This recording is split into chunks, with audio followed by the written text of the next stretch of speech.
ആകാശവാണി. നമസ്കാരം. പ്രാദേശിക വാർത്തകൾ വായിക്കുന്നത് ഗീതു പ്രകാശ്.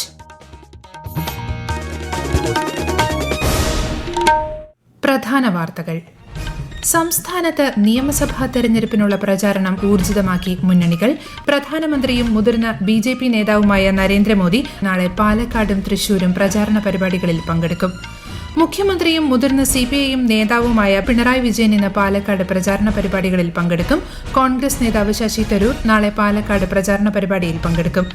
ഇറാന്റെ മിസൈൽ ആക്രമണത്തിൽ അബുദാബിയിൽ 5 ഇന്ത്യക്കാർക്ക് പരിക്കേറ്റതായി റിപ്പോർട്ട്. കേന്ദ്ര പരിസ്ഥിതി മന്ത്രാലയം പുറപ്പെടുവിച്ച പുതിയ മാലിന്യ സംസ്കരണ നിയമങ്ങൾ ഏപ്രിൽ 1 മുതൽ പ്രാബല്യത്തിൽ വരും. പ്രധാനമന്ത്രി നരേന്ദ്രമോദി ആകാശവാണിയിലൂടെ ജനങ്ങളുമായി ആശയങ്ങൾ പങ്കുവയ്ക്കുന്ന പ്രതിമാസ റേഡിയോ പ്രഭാഷണ പരിപാടി മൻ കി ബാത് നാളെ. IPL 19 സീസണ് ഇന്ന് തുടക്കം. ആദ്യ മത്സരത്തിൽ ബംഗളൂരു ഹൈദരാബാദിനെ നേരിടും. വാർത്തകൾ വിശദമായി.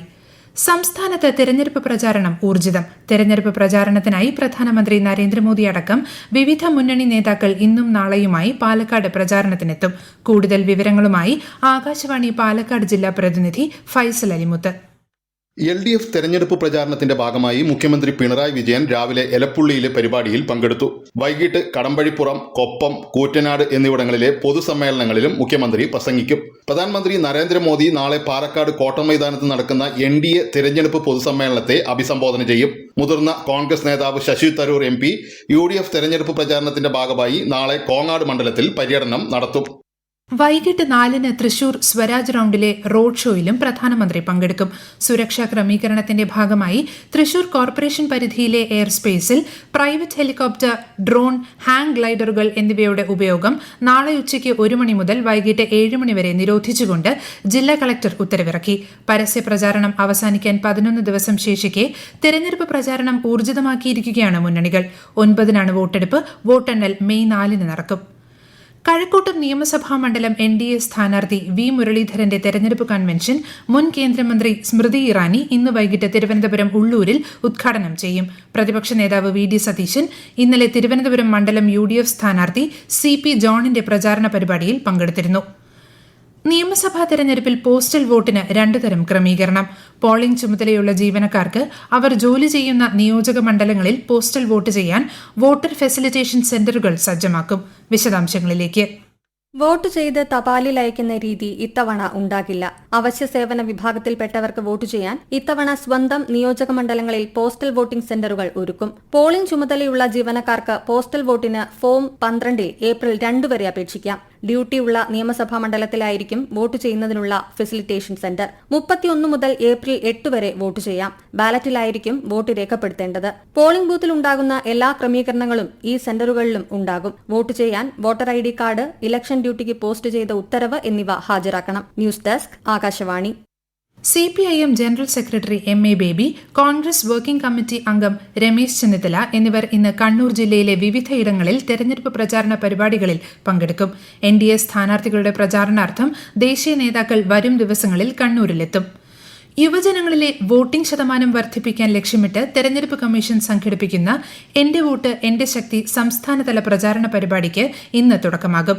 Kerala legal services authority, Janamaithri police എന്നിവരുമായി സഹകരിച്ചാണ് തെരഞ്ഞെടുപ്പ് കമ്മീഷൻ പരിപാടി സംഘടിപ്പിക്കുന്നത്. പ്രചാരണ പരിപാടി തിരുവനന്തപുരം മാനവീയം വീഥിയിൽ ജില്ലാ സെഷൻസ് ജഡ്ജി നസീറ ഉദ്ഘാടനം ചെയ്യും. എന്റെ വോട്ട് എന്റെ ശക്തി സംസ്ഥാനതല പ്രചാരണ പരിപാടിക്ക് മുഖ്യ തെരഞ്ഞെടുപ്പ് ഓഫീസർ രത്തൻ യു കേൽക്കർ, കേരള സംസ്ഥാന നിയമസേവന അതോറിറ്റി തിരുവനന്തപുരം ജില്ലാ സെക്രട്ടറിയും സീനിയർ സിവിൽ ജഡ്ജുമായ S. ഷംനാഥ് എന്നിവർ ആശംസകൾ നേർന്നു. ലൈംഗിക പീഡന പരാതിയെ തുടർന്ന് പാലക്കാട് നഗരസഭാ കൌൺസിലർ പ്രശോഭ് വത്സനെ കോൺഗ്രസിന്റെ പ്രാഥമിക അംഗത്വത്തിൽ നിന്ന് സസ്പെൻഡ് ചെയ്തതായി DCC പ്രസിഡന്റ് A. തങ്കപ്പൻ അറിയിച്ചു. പ്രശോഭ് വത്സനെതിരെ യുവതി മുഖ്യമന്ത്രിക്ക് നൽകിയ പരാതി പാലക്കാട് ജില്ലാ പോലീസ് മേധാവിക്ക് കൈമാറി. നഗരസഭയിലെ 24-ാം വാർഡ് കൌൺസിലറാണ് പ്രശോഭ് വത്സൻ. പ്രധാനമന്ത്രി നരേന്ദ്രമോദി ആകാശവാണിയിലൂടെ ജനങ്ങളുമായി ആശയങ്ങൾ പങ്കുവയ്ക്കുന്ന പ്രതിമാസ റേഡിയോ പ്രഭാഷണ പരിപാടി മൻ കി ബാത് നാളെ. പരിപാടിയുടെ 132-ാം പതിപ്പാണിത്. ദൂരദർശനും ആകാശവാണിയുടെ എല്ലാ നിലയങ്ങളും പരിപാടി പ്രക്ഷേപണം ചെയ്യും. ഈ വാർത്തകൾ ആകാശവാണിയിൽ നിന്ന്. ആകാശവാണി വാർത്തകളും വാർത്താധിഷ്ഠിത പരിപാടികളും all India radio news Thiruvananthapuram YouTube ചാനലിലും @all India radio news Thiruvananthapuram Facebook പേജിലും AR News_ തിരുവനന്തപുരം ഇൻസ്റ്റഗ്രാം അക്കൌണ്ടിലും @AR News_TVM X ഹാൻഡിലും ലഭ്യമാണ്. അബുദാബിയിൽ ഇറാന്റെ മിസൈൽ ആക്രമണത്തിൽ 5 ഇന്ത്യക്കാർക്ക് പരിക്കേറ്റു. അബുദാബിയിൽ തീപിടുത്തവും ഉണ്ടായി. പ്രത്യേക സാമ്പത്തിക മേഖലയായ കെസാദ് പരിസരത്താണ് തീപിടുത്തം ഉണ്ടായത്. ബാലിസ്റ്റിക് മിസൈലിന്റെ അവശിഷ്ടങ്ങൾ പതിച്ചതാണ് തീപിടുത്തം ഉണ്ടായതെന്ന് അധികൃതർ സ്ഥിരീകരിച്ചു. കേന്ദ്ര പരിസ്ഥിതി മന്ത്രാലയം പുറപ്പെടുവിച്ച പുതിയ മാലിന്യ സംസ്കരണ നിയമങ്ങൾ ഏപ്രിൽ 1 മുതൽ പ്രാബല്യത്തിൽ വരും. വീട്ടിലെ മാലിന്യമടക്കം ഇനി മുതൽ 4 തരംതിരിച്ച് വേണം സംസ്കരിക്കാൻ. ഒന്നാമത്തെ ഇനം ജൈവമാലിന്യമാണ്. ഭക്ഷണ അവശിഷ്ടങ്ങൾ, പച്ചക്കറി, പഴം തുടങ്ങിയവയാണ് ഇതിൽ ഉൾപ്പെടുക. പ്ലാസ്റ്റിക്, ലോഹങ്ങൾ, ഗ്ലാസ്, റബ്ബർ എന്നിവ അടങ്ങിയ അജൈവ മാലിന്യമാണ് രണ്ടാമത്തേത്. ഡയപ്പറുകൾ, സാനിറ്ററി പാഡുകൾ തുടങ്ങിയവയാണ് മൂന്നാമത്തെ ഇനം. പെയിന്റ് ക്യാനുകൾ, ബൾബുകൾ, മരുന്നുകൾ, ബാറ്ററികൾ എന്നിവയെല്ലാം 4ാമത്തെ വിഭാഗത്തിൽ ഉൾപ്പെടും. മാലിന്യ ശേഖരണവും സംസ്കരണവും നിരീക്ഷിക്കാൻ കേന്ദ്രീകൃത ഓൺലൈൻ പോർട്ടലും ബുധനാഴ്ച നിലവിൽ വരും. അന്താരാഷ്ട്ര ബഹിരാകാശ നിലയത്തിലെത്തിയ ആദ്യ ഇന്ത്യക്കാരൻ എന്ന ചരിത്രം സൃഷ്ടിച്ച ബഹിരാകാശ യാത്രികൻ ശുഭാംശു ശുക്ല ഇന്ന് തിരുവനന്തപുരത്ത്. ഗവർണർ രാജേന്ദ്ര വിശ്വനാഥ് ആർലേക്കറുടെ അതിഥിയായാണ് അദ്ദേഹം ലോക്ഭവനിൽ എത്തുന്നത്. Group captain Shubhanshu Shukla Thycaud government model school സന്ദർശിക്കും. സ്കൂളിലെ സ്പേസ് ക്ലബ്ബായ ബിയോണ്ട് ദി ഹൊറൈസൺ സംഘടിപ്പിക്കുന്ന പ്രത്യേക പരിപാടിയിൽ പങ്കെടുക്കാനാണ് അദ്ദേഹം എത്തുന്നത്. ഉച്ചയ്ക്ക് സ്കൂൾ അസംബ്ലി ഹാളിലാണ് ചടങ്ങ് നടക്കുന്നത്. IPL 19ാം സീസണ് ഇന്ന് തുടക്കം. ആദ്യ മത്സരത്തിൽ ബംഗളൂരു ഹൈദരാബാദിനെ നേരിടും. വിശദാംശങ്ങളുമായി ആകാശവാണി പ്രതിനിധി സുരേഷ് ബാബു. കരുത്തരായ 10 ടീമുകൾ, തീപാറുന്ന 84 മത്സരങ്ങൾ, കഴിഞ്ഞ സീസണേക്കാൾ 10 മത്സരങ്ങൾ കൂടുതൽ. കലാശ പോരാട്ടം മെയ് 31 ബംഗളൂരുവിൽ. ക്രിക്കറ്റ് ആരാധകരെ ആവേശക്കൊടുമുടിയേറ്റുന്ന IPL 19ാം സീസൺ ഇന്ന് ബംഗളൂരു ചിന്നസ്വാമി സ്റ്റേഡിയത്തിൽ കൊടിയേറുകയാണ്. നിലവിലെ ചാമ്പ്യന്മാരായ RCBയും സൺറൈസേഴ്സ് ഹൈദരാബാദും ഏറ്റുമുട്ടുന്നതോടെ വെടിക്കെട്ടിന്റെ പൂരത്തിന് സമാരംഭമാകും. 17 വർഷത്തെ കാത്തിരിപ്പിനൊടുവിൽ കഴിഞ്ഞ തവണ സ്വന്തമാക്കി കിരീടം നിലനിർത്താനുള്ള പോരാട്ടത്തിലാണ് റോയൽ ചലഞ്ചേഴ്സ് തുടക്കമിടുന്നത്. ഹൈദരാബാദ് ടീമാകട്ടെ ഒരിക്കൽ കൂടി കിരീടം നേടാൻ കഴിയുമെന്ന ആത്മവിശ്വാസത്തിലും. 5 തവണ കപ്പടിച്ച മുംബൈ ഇന്ത്യൻസും ചെന്നൈ സൂപ്പർ കിങ്സുമാണ് IPL കിരീട നേട്ടത്തിൽ മുന്നിൽ. സംസ്ഥാനത്ത് ചൂട് തുടരുമെന്ന് കേന്ദ്ര കാലാവസ്ഥാ വകുപ്പ്. കൊല്ലം, പാലക്കാട് ജില്ലകളിൽ താപനില 38 ഡിഗ്രി സെൽഷ്യസ് വരെയും പത്തനംതിട്ട, ആലപ്പുഴ, കോട്ടയം, തൃശൂർ, എറണാകുളം, കോഴിക്കോട്, കണ്ണൂർ ജില്ലകളിൽ 37 ഡിഗ്രി സെൽഷ്യസ് വരെയും ഉയർന്നേക്കും. തിരുവനന്തപുരം, മലപ്പുറം, കാസർഗോഡ് ജില്ലകളിൽ ഉയർന്ന താപനില 36 ഡിഗ്രി സെൽഷ്യസ് വരെയും ഉയരാൻ സാധ്യതയുണ്ടെന്ന് കാലാവസ്ഥാ വിഭാഗം മുന്നറിയിപ്പ് നൽകി. ശബരിമലയിൽ വിഷുവിനും മേടമാസ പൂജയ്ക്കും വിർച്വൽ ക്യൂ ബുക്കിംഗ് ഇന്ന് ആരംഭിക്കും. വൈകിട്ട് 5 മുതൽ വിർച്വൽ ക്യൂ വെബ്സൈറ്റ് വഴി സ്ലോട്ടുകൾ ബുക്ക് ചെയ്യാം. ഏപ്രിൽ 10-നാണ് നട തുറക്കുന്നത്.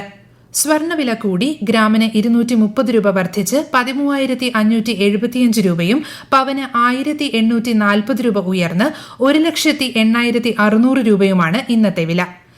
എരണിയൽ നാഗർകോവിൽ ഇരട്ടപ്പാത കമ്മീഷനിങ്ങുമായി ബന്ധപ്പെട്ട് ഇന്നത്തെ 11 ട്രെയിനുകൾ പൂർണ്ണമായി റദ്ദാക്കി. Madurai Punalur express, Nagercoil Thiruvananthapuram passenger, Punalur Kanyakumari Punalur passenger, Kollam Kanyakumari MEMU, Punalur Madurai express എന്നിവ റദ്ദാക്കിയ ട്രെയിനുകളിൽ ഉൾപ്പെടുന്നു. 10 ട്രെയിനുകൾ ഭാഗികമായി റദ്ദാക്കി. 2 ട്രെയിനുകൾ വഴിതിരിച്ചുവിട്ടു. 4 ട്രെയിനുകൾ വൈകി ഓടാൻ സാധ്യതയുണ്ടെന്നും റെയിൽവേ അറിയിച്ചു. വോട്ടിംഗ് ബോധവൽക്കരണ പരിപാടിയായ സ്വീപ്പിന്റെ ഭാഗമായി ആലപ്പുഴയിൽ ബോട്ട് റാലി സംഘടിപ്പിച്ചു. ജില്ലാ collector K Inbasekar boat rally ഉദ്ഘാടനം ചെയ്തു. ജനാധിപത്യത്തിന്റെ വളരെ മൂല്യവത്തായ അവകാശമാണ് വോട്ടിംഗ് എന്ന് ജില്ലാ കളക്ടർ പറഞ്ഞു. നിയമസഭാ തെരഞ്ഞെടുപ്പിന്റെ ഭാഗമായി കോട്ടയം ജില്ലയിൽ സ്വീപ് സൌഹൃദ ക്രിക്കറ്റ് മത്സരം നടത്തും.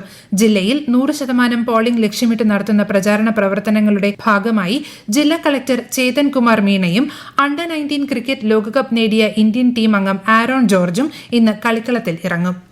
നിയമസഭാ തെരഞ്ഞെടുപ്പിനോടനുബന്ധിച്ച് പത്തനംതിട്ട ജില്ലാ ഭരണകൂടത്തിന്റെയും സ്വീപിന്റെയും നേതൃത്വത്തിൽ സംഘടിപ്പിച്ച സ്ലോ റൺ പ്രചാരണം ഇന്ന് രാവിലെ ജില്ലാ collector S Premkrishnan flag off ചെയ്തു. പ്രധാന വാർത്തകൾ വീണ്ടും. സംസ്ഥാനത്ത് നിയമസഭാ തെരഞ്ഞെടുപ്പിനുള്ള പ്രചാരണം ഊർജിതമാക്കി മുന്നണികൾ. പ്രധാനമന്ത്രിയും മുതിർന്ന BJP നേതാവുമായ നരേന്ദ്രമോദി നാളെ പാലക്കാടും തൃശൂരും പ്രചാരണ പരിപാടികളിൽ പങ്കെടുക്കും. മുഖ്യമന്ത്രിയും മുതിർന്ന CPIM നേതാവുമായ പിണറായി വിജയൻ ഇന്ന് പാലക്കാട് പ്രചാരണ പരിപാടികളിൽ പങ്കെടുക്കും. കോൺഗ്രസ് നേതാവ് ശശി തരൂർ നാളെ പാലക്കാട് പ്രചാരണ പരിപാടിയിൽ പങ്കെടുക്കും. ഇറാന്റെ മിസൈൽ ആക്രമണത്തിൽ അബുദാബിയിൽ 5 ഇന്ത്യക്കാർക്ക് പരിക്കേറ്റതായി റിപ്പോർട്ട്. കേന്ദ്ര പരിസ്ഥിതി മന്ത്രാലയം പുറപ്പെടുവിച്ച പുതിയ മാലിന്യ സംസ്കരണ നിയമങ്ങൾ ഏപ്രിൽ 1 മുതൽ പ്രാബല്യത്തിൽ വരും. പ്രധാനമന്ത്രി നരേന്ദ്രമോദി ആകാശവാണിയിലൂടെ ജനങ്ങളുമായി ആശയങ്ങൾ പങ്കുവയ്ക്കുന്ന പ്രതിമാസ റേഡിയോ പ്രഭാഷണ പരിപാടി മൻ കി ബാത്ത് നാളെ. IPL 19 സീസണ് ഇന്ന് തുടക്കം. ആദ്യ മത്സരത്തിൽ ബംഗളൂരു ഹൈദരാബാദിനെ നേരിടും. പ്രാദേശിക വാർത്തകൾ കഴിഞ്ഞു. അടുത്ത വാർത്താ പ്രക്ഷേപണം 12:50.